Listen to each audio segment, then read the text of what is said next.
Sean Diddy predicted his arrest way before in 1999 during an interview. He said that he didn't have permission to throw one of his parties, but he would do it anyway. He said in the same clip that they would arrest me, and they did, on September 16th. It's not the first time that a Hollywood celebrity has been arrested for a scandal or possessing drugs. So what is so special about Diddy that the media and the general public have gone into a frenzy? Hollywood and the parties that take place there go hand in hand, and this is no big news. People can party anywhere, anytime, and with whoever they want to if they have the money to do so. So why did everyone show so much interest in Diddy's parties? Was it because he did not mind spending millions on just one party? Or does it have to do something with what happened there? What other celebrities' careers might be on the line because of Diddy's arrest? And who is he in the first place to pass threats? This is what we are here to find out today. So here is everything that you need to know about Diddy's parties and what led to his arrest. 1. Diddy's parties. Sean Diddy Combs is one of the biggest names in the American rapping industry. Born and brought up in Harlem, New York. In 1969, he went to Harvard but dropped out to pursue a music career. In 1993, he founded his own production company named Bad Boy Entertainment, which rose to fame in no time. He worked with some of the top players in the industry at the time like Faith Evans, Maisie, and 112. Besides music, he ventured into several businesses which turned out to be successful as well. He applied the motto "Can't Stop, Won't Stop" to all of his work, which helped market success and make a name in the audience. Seizing any opportunities he got, he built his way up through music and business and now sits on somewhere around a whopping $740 million. Being one of the most seasoned players in the game, it is obvious that he has connections higher up and is known for his extravagant lifestyle. But if you are familiar with this channel, we have spoken a lot about Hollywood and its so-called parties and what goes on behind the scenes. But nothing could have prepared us for this. Diddy is known for hosting some of the most lavish parties there, where it is an exclusive list of a category people who get a chance to attend. The list honestly depends on your connections with Diddy in the industry, so you can be considered special in case you get an invite. Diddy likes to party and party hard as he does, as there is no penny spared for planning and arranging everything that is required for the party to be memorable. Top-tier celebrities, which include musicians, fellow artists, directors, producers, businessmen, and many others are invited to his famous white parties where the guests are only supposed to wear white clothing. However, for a long time, people have been wondering what actually brews up behind closed doors. And from the sneak peek that a few of the celebrities who have attended these parties have given us, it does not sound pleasant at all. Sex, illegal substances, alcohol, and practically anything illegal, you name it, and we will give you the celebrities' verdicts, who have confirmed such things happening in front of their eyes. But get this, there are some weird rules that you have to abide by in order to stay at the party, which we guess that Diddy makes on the fly, to spice things up maybe. In one of the clips of his parties where he is co-hosting with Kevin Hart, this is what he said: "If you ain't talking to a girl, then you got to go, cause this ain't that kind of party." And before you even try to guess it, no, it is not just the girls and guys lying on top of each other from one corner to the other of the house. There are alleged homicides that take place in Diddy's private estate as well. It is often said that Diddy conducts a regular exchange of drugs in his estate, which generally takes place in his room, which would be located at the back of the mansion. This is how one of the dealers described the scenario of Diddy's place during a party when he went for the exchange. You'd see two people you would not think would be hooking up. Rappers, that was what shocked me. In another instance, one of the dealers said this: when he went to meet Diddy, he opened the doors wearing nothing but a robe and brought me through to a back bedroom to make a deal. Weird crap was starting to happen. Celebrity guys for each other. There was a back bedroom, and it was like the inner sanctum. This pretty much sums up what happens at Diddy's parties. But what is the angle of him being arrested, and how did some of the top celebrities manage to get themselves into this mess? Let's dig into that, shall we? 2. The raid. In April 2024, Diddy's Los Angeles and Miami waterfront properties, which are valued at millions of dollars, were raided by the FBI, searched for any illegal content. By the time everyone was aware of his so-called freak-off parties, things got serious when people started to come out with the facts of what goes on behind the door. Videos and photos went viral of heavily armored vehicles being parked out of Diddy's estate and men with protective gear entering the property to search. At the time when raids were being conducted, 2 of his sons were there along with their elder. Misa Halton was seemingly upset as, according to her, the officers used excessive and unnecessary force against the kids in an attempt to handcuff them. The 2 children, Justin and Christian King, were handcuffed while the raid was being conducted.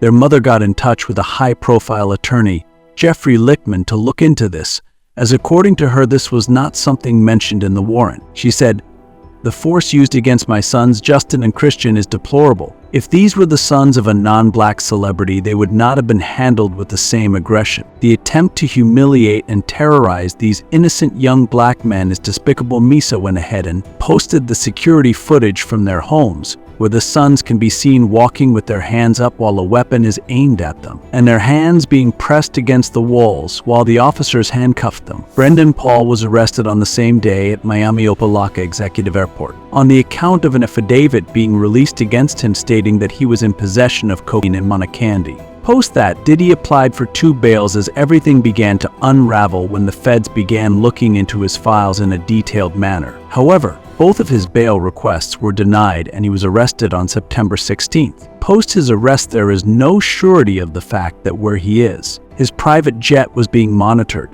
but he was spotted in Miami with his 17-year-old daughter sometime after the jet landed in a different location altogether. The charges pressed against Diddy are paramount: trafficking to operating secret sex rackets at his place. After the arrests were made, Sean's attorney made this statement where he said, "Sean Diddy Combs is a music icon, self-made entrepreneur, loving family man, and proven philanthropist who has spent the last 30 years building an empire, adoring his children, and working to uplift the black community. He is an imperfect person, but he is not a criminal. Claims and all are fine, but the information that we have got our hands on at Diddy's parties tells a different story altogether. From manipulation to hidden SA, Diddy's life is no less than a complicated mess."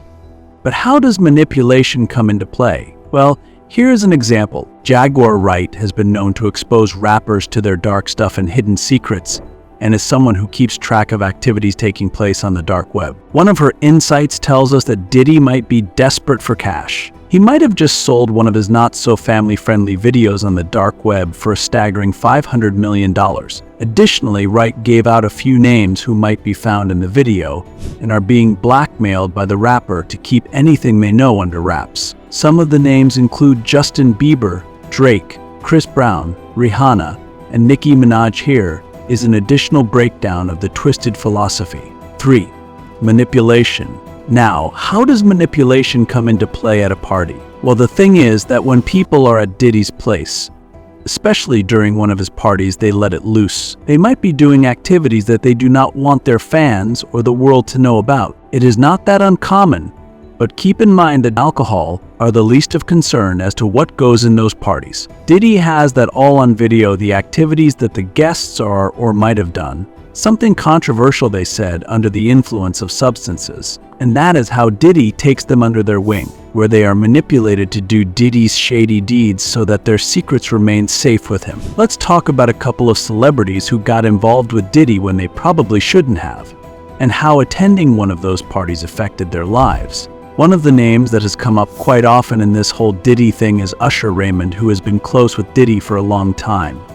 While Diddy got arrested on a Tuesday, it was immediately after that Usher's X account got hacked and all of his Twitter posts were deleted. The rapper took it to his X on the following Sunday, where he tweeted, "Account got hacked and damn why all ran with it. See you tonight at Intuit Dome." When the posts were deleted immediately after Diddy's arrest, fingers were pointed at Usher for being involved in his shady activities, which Diddy was convicted of in the first place. Diddy pled not guilty to having X or a racket operation at his estate. Additionally, he also denied any claims of Usher being involved in all this. However, something that people might not be aware of is the fact that Diddy and Usher go back to the 90s. It was during a time when Usher was struggling to make a name for himself in the industry. He signed up with LA Face and lived with Diddy For almost a year at his place in New York, Usher was 14 at the time. That was the first of him being present in a Diddy's party. However, rumor has it that Usher was merely a 10-year-old kid at the party and Diddy was 19. It was difficult for Usher to comprehend what the actual hell was going on at that time. Keeping all that aside, this is what Usher has to say about being under Diddy's tutelage. "I got a chance to see some things. I went there to see the lifestyle, and I saw it. I don't know if I could indulge and understand what I was even looking at. I had a curiosity of my own. I just didn't understand it. It was pretty wild. It was crazy." These statements point towards a rather obvious inner conflict of Usher deciding whether or not to reveal the truth about Diddy's parties. Following the September arrest of Diddy, Meek Mill's name has come up as well. He seems to be rather frustrated with the false claims and audio that have gone viral, putting him in a tough spot. An audio clip went viral which was captured by Diddy's former bodyguard, Rodney, who had some things to say about the freak-off party. That audio clip raises unwanted suspicions of Meek being a victim of some sort of fans took it to his Twitter where they questioned him on the nature of the clip. They said, "So you're real quiet now. Was that really you getting your cheeks clapped by that man in the audio? You are a victim, rise up." However, this was not taken well by Meek, who disregarded it as a false audio being generated through the use of AI.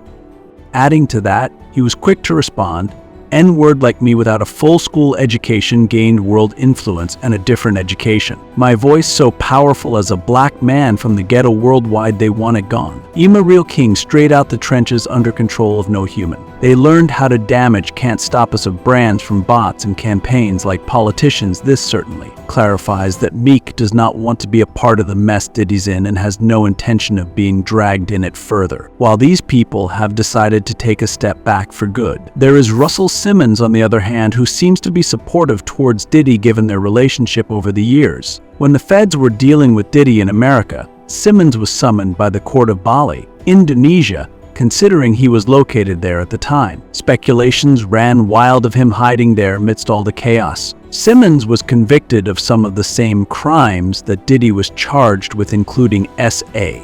We'll get to that in a while, where Diddy has denied the claims and who are the people involved. Anyway, Simmons took it to an Instagram live where he showcased support for Diddy and said, "I know it's fun to watch for some people reference to hashtag no Diddy memes on social media post his arrest. If I had a nickel for every nasty meme sent to me from people whose lives were enhanced and built by Sean Combs, I think it's a bit hypocritical when the only reason you have a life is because you worked for him or he gave you a job that lifted you somehow."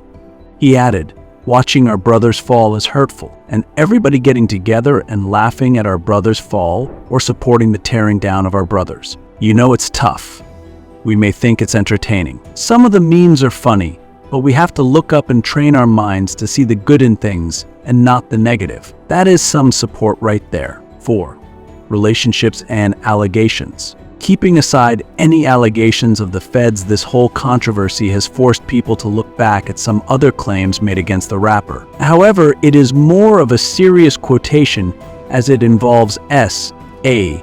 and being sort of a piece of crap in relationships. It is just like the same person being caught for different crimes and the investigating officers studying the detained's full report in detail and digging up anything that relates to what they have been convicted for now. What's known is that Diddy has never had good relationships, while some of it may have stretched and spanned over a decade. It often ended up on not very good terms, which grabbed people's attention into wondering what's up with him and his troubled relationships. One of the most prominent cases that have come out in this context belongs to Cassandra Ventura, aka Cassie, who filed a lawsuit against Diddy in November 2023, charging him with S.A.ed and physical violence. She charged him under New York's Adult Survivors Act, and she made several other claims against the artist, from forceful intimate activities to forcing her into committing acts she did not want to do at all. According to her, she got acquainted with Diddy in 2005 when she was 19 and he was 37 at the time. Post they getting into a relationship, Diddy was quick to control each aspect of her life,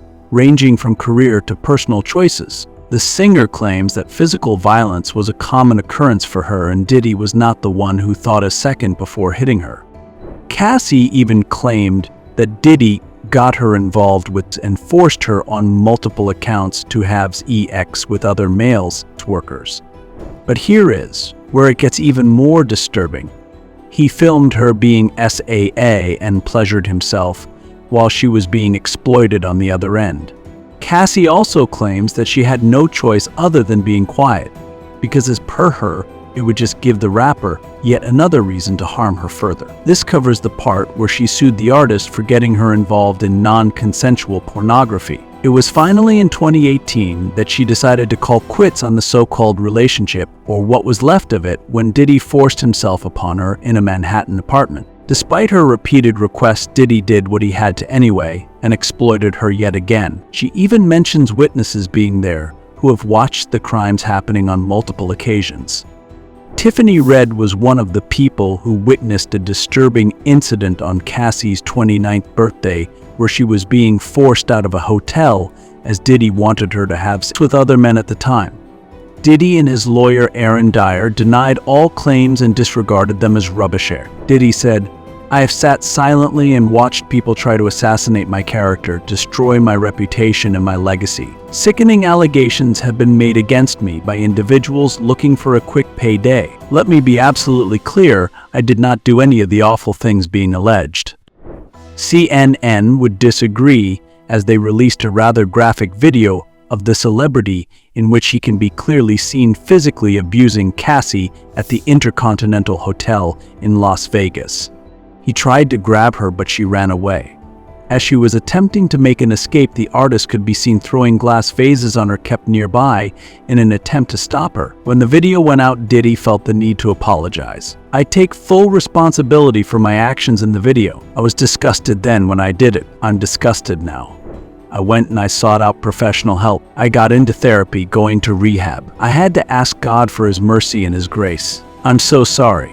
The rapper settled the lawsuit in a day, but it was far from over for him. Post that, many more victims of his abuse came out of the shadows and made claims against him, keeping him tied in a legal battle that only aggravated an already tough situation. On November 23rd, Liza Gardner filed a lawsuit against Diddy, where she claimed that he, along with a friend of his, Aaron Hall, assaulted her and her friend. They met at an event which took place in either 1990 or 1991. As per Gardner, she was invited back to Aaron's apartment for an after-party along with her friend. There she was forced to drink beyond what she was comfortable to do so, and eventually Diddy forced herself upon her. At the same time, while her friend was getting dressed in the other room, Aaron forced the door open, pinned her down against her will, and attempted to have her. Joy Dickerson Neal was next in line to hop on the complaint of yet another sexual assault. As per the claim, she was by the rapper who took her out to dinner and went ahead to film her being SA'd by other men. To make things worse, he filmed the whole thing and showed it to his friends and other associates as well. She did file a complaint to the NYPD, but was afraid of Diddy's network and her music career that was on the line. December 6th came as another shocker adding to the drama. Jane Doe filed a complaint saying that in 2003, when she was 17 years old, she was trafficked from Detroit to New York by, you probably guessed who. There she was gang-raped at his apartment, and the whole thing was recorded. A federal lawsuit came in the form of Rodney Lil Rod Jones. It was of a rather similar nature to him being involved in activities he did not want to be a part of. At one point in time, he said that at one instance he found himself naked with two other guys in the room of which he has no memory of how they got there. 5. Homo behavior. Remember how we spoke of Diddy's parties involving so much activity? Well, not all was straight as per facts. Many have reported seeing rooms filled with men who are on top of each other in positions that tell otherwise of their sexuality. The rumors about Diddy being gay have been around for more than a decade, and not without reason. There have been instances where he had been spotted doing shady stuff with his fellow co-stars at the party, and there are several who have taken this experience to the net, providing explicit details of what happened. It wouldn't be wrong to conclude that the experiences that some people have had at Diddy's parties have shaken them so badly that they do not even want to recall the instance again. Many guests have been on podcasts and interviews where this topic has been rated the highest in public interest. However, when the guests are asked anything around or about Diddy's parties, they are always taken aback and do not exactly want to be open about any of what they witnessed. For some, it is just too difficult, and for some, it is due to the fear of Diddy coming after them and taking them under his wing to do his dirty work. Out of the few people we will speak about, some have been a part of those freak-off parties and others just have a straight-up beef with the artist, which has spanned for a long time now. The first one is none other than 50 Cent or Curtis James Jackson I. Easy with the name there, big fella, let's just call him 50 Cent for our sake. So rap lovers would already know the beef between these two, but we have done some homework as well. So let's break it down. Their beef started back in 2007 when Cent had several comments to make about Diddy and his practices in the music industry. He openly accused him of making money off of new people and leaving them in the dust afterward. Additionally, he also said that none of those artists who have been under Diddy's teaching has earned long-term success or financial stability. There are debates and arguments that have only escalated over the years, whether it's over social media on their musical practices or over their vodka brands, as to which one is better. While the feds were investigating more on Diddy, he was on bail. Cent took it to his Instagram on April 4th, where he dropped a comment under Diddy's recent post where he can be seen cycling. He said, "Smile be chess, smile be chech. Damn, last seen on a bike, Diddy's poop. You know there ain't no seat on that bike, right?" This is not the first time that Cent has commented on Diddy's sexuality. He has been questioned multiple times on the fact that why doesn't he attend any of the lavish parties hosted by Diddy, to which he has given various replies which are straight and direct in nature. He said, "Noah, that N-word hug you from the front and the back at the same time. F you talking about. I mean, if you into that, I'm fine with it. I'm just saying this ain't my effing kind of party. I'm uncomfortable. I think I belong in the girls' bathroom with guys like 50, Uncle Tom cats like that. You can't brush it under the rug. I just look at it as he wants to bring the black community down worse than anybody else. How is that so? Cent can't be more upfront about the reasons he does not want to attend any party held by Diddy. Kevin Hart is one of the guys who frequently tags along with Diddy and has been seen at various of his parties co-hosting with him. Their words and the closeness they shared made fans think for once that there might be something fishy going on between the two, but it was discarded without being given much influence. However, a 20-minute clip that was released says otherwise. Turns out that both of them did some questionable things which raised confusion all over again over Diddy's sexuality. Diddy said, "Hold on, where my son at?" The light-skinned dude with the good hair. That's just one of them. To this, Kevin replied, "Shout out to Diddy's son who looks nothing like him. It's still in question. We don't really know what's going on." Diddy then goes on to hug his son, to which Kevin says, "Nobody wants to see that crap." Just before this, Diddy asks everyone to remove their hat, which is some other rule made by him on the spot, that if your name ain't Sean, remove the hat, to which Kevin makes yet another statement. Fast forward a bit into the clip, and Kevin can be seen trying to get close to Diddy on his bed. Diddy pushes him away with a slang "no homo," to which fans and viewers have speculated that this was merely a publicity stunt. Who do you think is right? Does this video make you rethink your opinions on who is your favorite rap artist? Does it make you question an artist's professional and personal life? Continue the conversation in the comments section below, and let us know what was your favorite part of the video. If you liked what you saw, drop a like and share it without your friends and family. For more such content, do not forget to subscribe to our channel and turn on all notifications so that you do not miss an update.